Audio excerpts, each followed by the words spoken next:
Welcome students.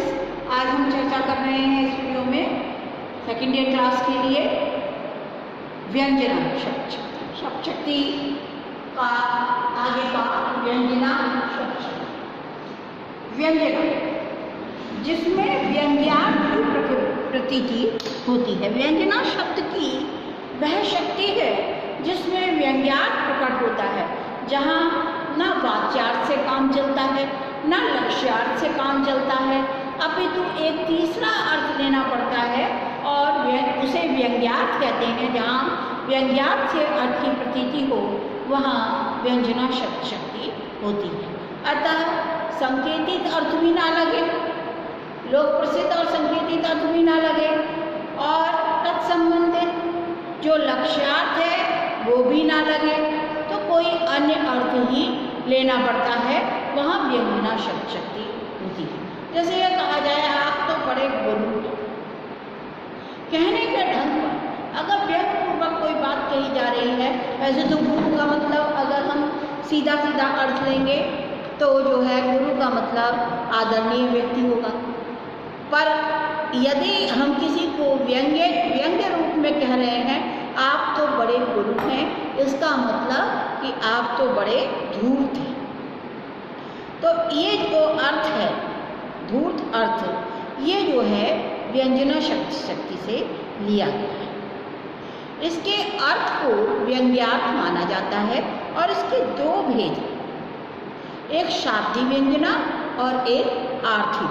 दो भेद हैं व्यंजना शब्द शक्ति के, एक शाब्दिक और एक आर्थी। पहला शाब्दिक व्यंजना,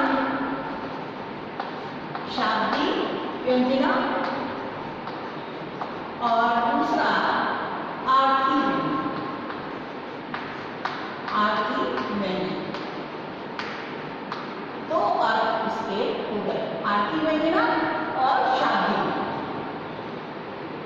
जहाँ व्यंग्यार्थ किसी शब्द विशेष में हो तो और शब्द विशेष पर आश्रित हो, वहाँ शाब्दिक व्यंजना कहलाती है। और ये शब्द शक्ति जो शाब्दिक व्यंजना है केवल अनेकार्थी शब्दों पर में अधिक होती है। जैसे कहा चिरजीवों जोरी जुरे, चिरजीवों जोरी जुरे, चिरजीवों शाब्दिक व्यंजना का है। चिरजीवों जोरी जुरे, जुरे क्यों न सने, क्यों न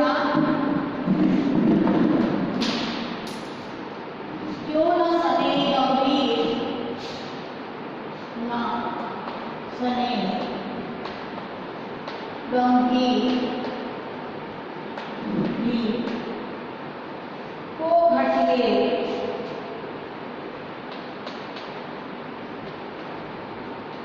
ये वृषभानुजा, भानुजा वे कलधर के भी वे कलधर के चिरजीवों जोरी जुरे क्यों न सने गंभीर को घटिए वृषभानुजा वे हलधर के वीर। तो यहाँ पर हलधर के वीर के भी दो अर्थ हैं और वृषभानुजा के भी दो अर्थ। एक तो वृषभ की अनुजा, वृषभ की प्लस अनुजा, एक तो यह हो जाएगा। तो वृषभ की अनुजा कौन हुई? गाय हुई। और दूसरा हो जाएगा वृषभानु, वृषभानु जा, वृषभानु की पुत्री। दो अर्थ हो गए, एक तो वृषभ की अनुजा अर्थात गाय, दूसरा हो गया वृषभानु की पुत्री अर्थात राधा। अब यहाँ पर आया हलधर के भी, इसमें भी के जो सबसे ज़्यादा हलधर का एक तो अर्थ हो जाएगा हल को धारण करने वाले बलराम, और एक अर्थ हो जाएगा हलधर के भी मतलब बैल। मतलब किसान के जो है सबसे ज़्यादा काम आने वाले कौन होते हैं? बैल होते हैं। तो एक तो बैल है और एक गाय है, तो नहीं इतने गंभीर होगा। और दूसरा अर्थ हो गया कि वो बलराम के भाई हैं और वो जो है वृषभानु की पुत्री हैं, इसीलिए उनमें दोनों में क्यों ना इसने गंभीर। तो श्लेष अलंकार और शाब्दिक व्यंजना में यही भेद है कि श्लेष में शब्द के दोनों अर्थ लिए जाते हैं, परंतु व्यंजना में संकेतित अर्थ ही लिया जाता है, केवल दूसरे अर्थ का आभास मात्र होता है। अगर आभासिक अर्थ ग्रहण कर लिया जाए तो व्यंजना लुप्त हो जाती है, इसलिए एक ही अर्थ इसमें लिया जाता है जो व्यंग्यार्थ है। यहाँ पर राधा अर्थ लिया जाएगा, दूसरा अर्थ नहीं लिया जाएगा, केवल उसका आभास मात्र रहेगा। दूसरा है आर्थी व्यंजना। इसमें अर्थ पर व्यंजना निर्भर करती है, किसी शब्द विशेष पर आधारित न होकर व्यंग जो है वो अर्थ पर निर्भर करता है। पर्यायवाची शब्दों को बदल देने पर भी ये व्यंजना बनी रहती है।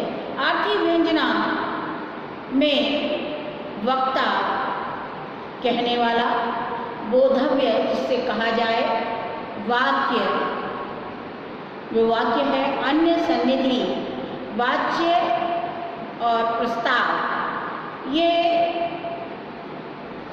इनसे जो है अर्थ का बोध होता है। देख लीजिए फिर से, आर्थी व्यंजना में वक्ता, बोधव्य, वाक्य, अन्य सन्निधि, वाच्य, प्रस्ताव या प्रकरण, देशकाल, काकुचेष्टा आदि से विशेष अर्थ का बोध होता है। कितनी चीज़ें हैं? 6 चीज़ें हैं, और इन 6 चीज़ों से इस वाक्य का विशेष अर्थ जो है उसका बोध होता है। तो आर्थी व्यंजना में इन चीज़ों का विशेष ध्यान रखा जाता है और इनसे ही अर्थ की प्रतीति होती है। तो अब हम जो है इसका एक उदाहरण देखते हैं। अखिल यौवन के रंग उभार। देखिए, पंत की परिवर्तन कविता के से ये है, और यहाँ पर इस कविता के माध्यम से जीवन की क्षणभंगुरता को बताया गया है। अखिल यौवन के रंग उभार, हड्डियों के हिलते कंकाल, कचों के, कच माने बाल, कचों के काले व्याल, केंचुली कास निवाल, कि जो काले काले नाग के जैसे बाल थे वो बाद में घास फूस जैसे हो जाती हैं। जो सागर में और नदियों में पाई जाने वाली घास होती है उसे कास निवार कहते हैं। तो वो कास निवार की तरह से हो जाते हैं। पूछते हैं सबके दिन 4, वही फिर हाहाकार, मतलब कि 4 दिन ही पूछते हैं, फिर वही हाहाकार दिखाई देता है। तो ये जो है परिवर्तन कविता से लिया गया है और जीवन की क्षणभंगुरता पर व्यंग रूप से प्रतिपादित किया गया है। आर्थी व्यंजना के 2 भेद होते हैं। आर्थी व्यंजना के 2 भेद,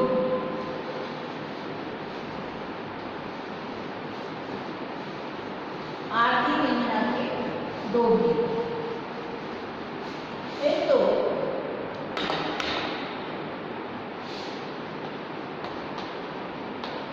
आर्थी व्यंजना के भेद।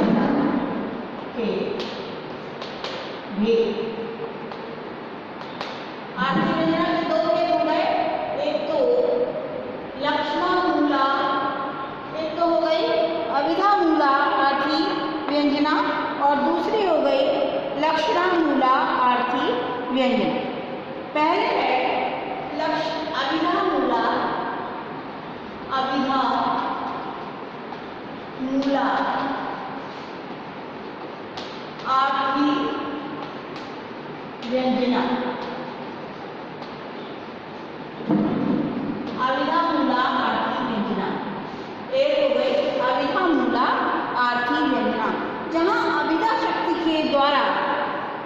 अभिधेय अर्थ से सीधा व्यंग्यार्थ प्रकट हो जाए वहाँ अभिधामूलार्थी व्यंजना होती है। उद्धव शतक में उद्धव कृष्ण से जाकर गोपियों की दशा कहते हैं और गोपियों की दशा कहते कहते उद्धव की जो स्थिति होती है उससे कृष्ण अपने आप ही समझ जाते हैं कि गोपियों की क्या हालत होगी। तो मैं उदाहरण दे रही हूँ आपको, बड़ा सुंदर उदाहरण है। गह बारी आयो आयो गयो भवारी अचानक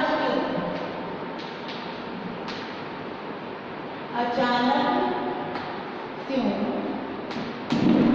प्रेम करो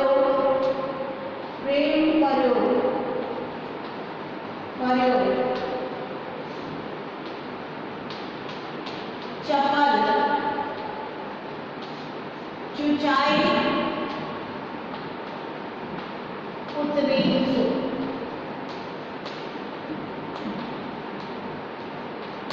गह परी आयो भरो भवरी अचानक क्यों प्रेम करो चपल चुचाई उतरी तो नेक कही बैननी नेक कही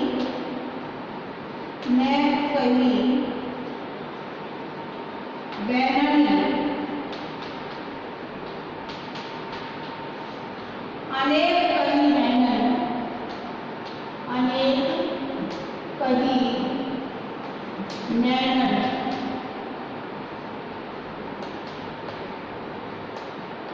नैनन रही सही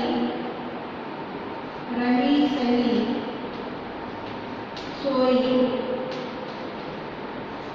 कही दिन हिचकिन सो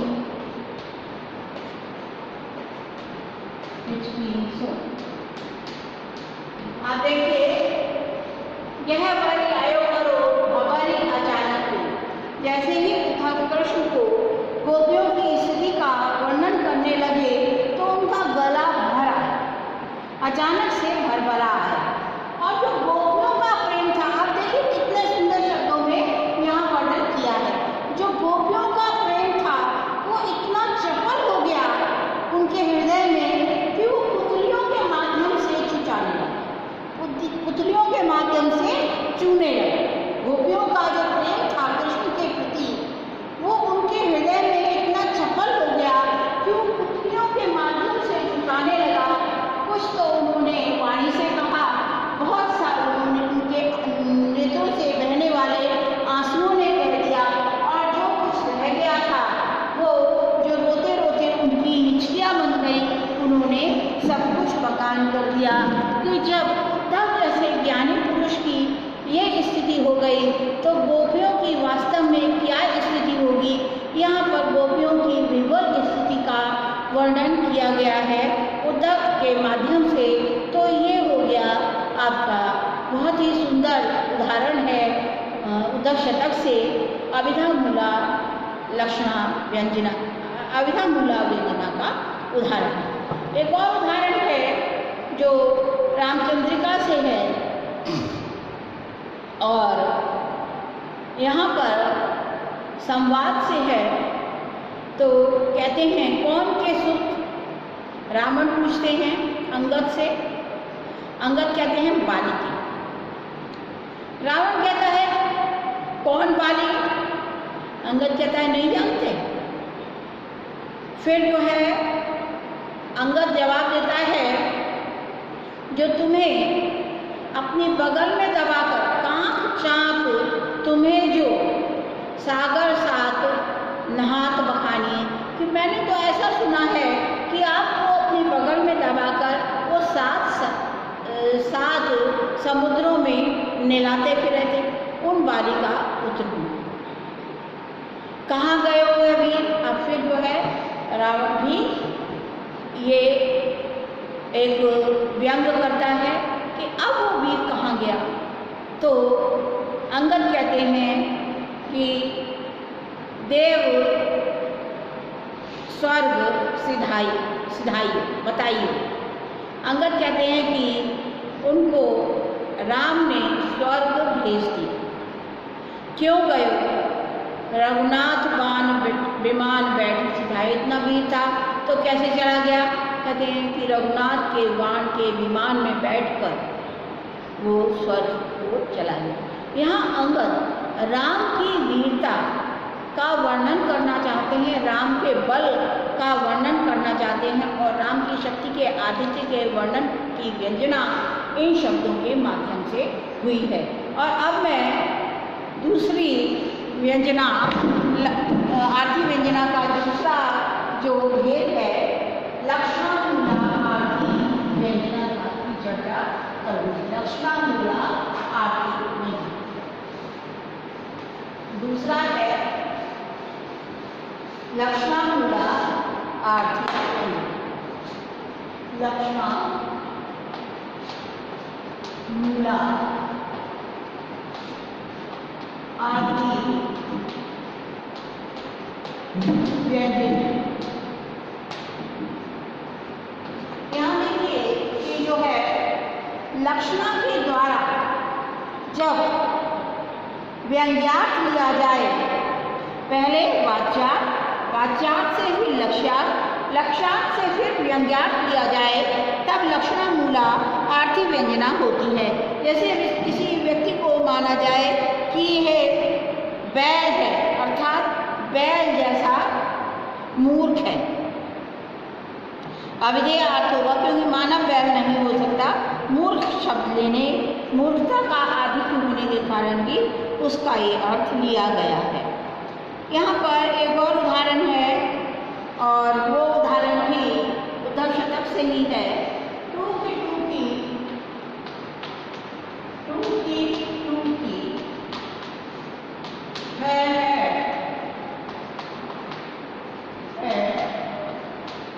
मनमुकुर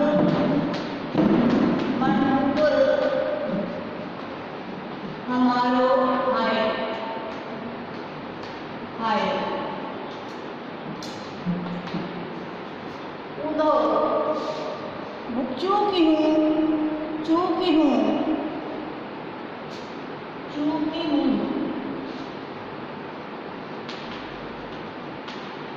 कठोर बैन पाहन चलाओ ना, पाहन चलाओ चलाओ ना। टूकी टूकी है मन मुकुर हमारो बाए, चूकी हो कठोर बैन पाहन चलाओ ना। एक मनमोहन तो एक मनमोहन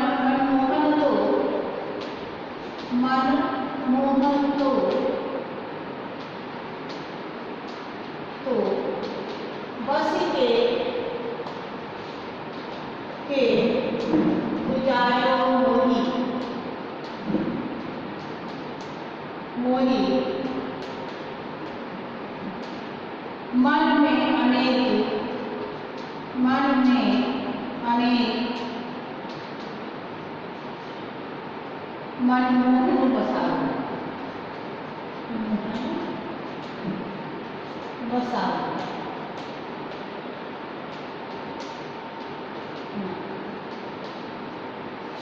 कहते हैं कि हमारा जो मन है वो शीशे के समान है और हे उद्धव, तुम गलती से भी कठोर वाणी रूपी पत्थर मत चलो, क्योंकि एक मनमोहन ने तो हमारे हृदय में बसकर हमें उजाड़ दिया है।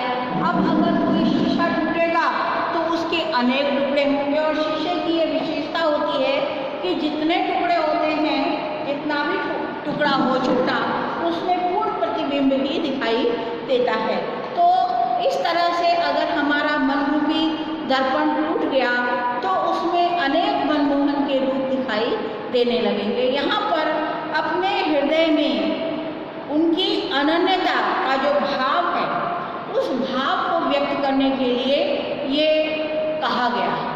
तो यहाँ पर जो है अब लक्षणामूला आरती व्यंजना है बहुत ही सुंदर और अनुपम तार्किक व्यंजना है। इसके अतिरिक्त भी कुछ विद्वानों ने कुछ व्यंजना के भेद दिए हैं और वो मैं आपको बता देती हूँ। वस्तु व्यंजना पहला, जिसमें कोई तथ्य या बात व्यंजित हो, जैसे हाथ को हाथ सुझाई नहीं देता, तो वो वस्तु व्यंजना होगी। अगला है अलंकार व्यंजना, जिसमें अलंकार के माध्यम से व्यंजना हुई हो, वह अलंकार व्यंजना होती है। जैसे काक सरवरी ओई देव मयंको ओ कलंक चांद कलंकी ओ निकलंको, यहाँ पर व्यतिरेक अलंकार की व्यंजना हुई है। चांद से भी अधिक सुंदर पद्मावती का रूप बताया गया है, अतः यहाँ अलंकार व्यंजना है। भाव या रस व्यंजना, जहाँ किसी भाव, हृदय में स्थित किसी विकार या भाव से व्यंजना हो, वो भाव व्यंजना होती है। तो यहाँ पर मैं उदाहरण दे रही हूँ स्मृति नामक संचारी भाव का।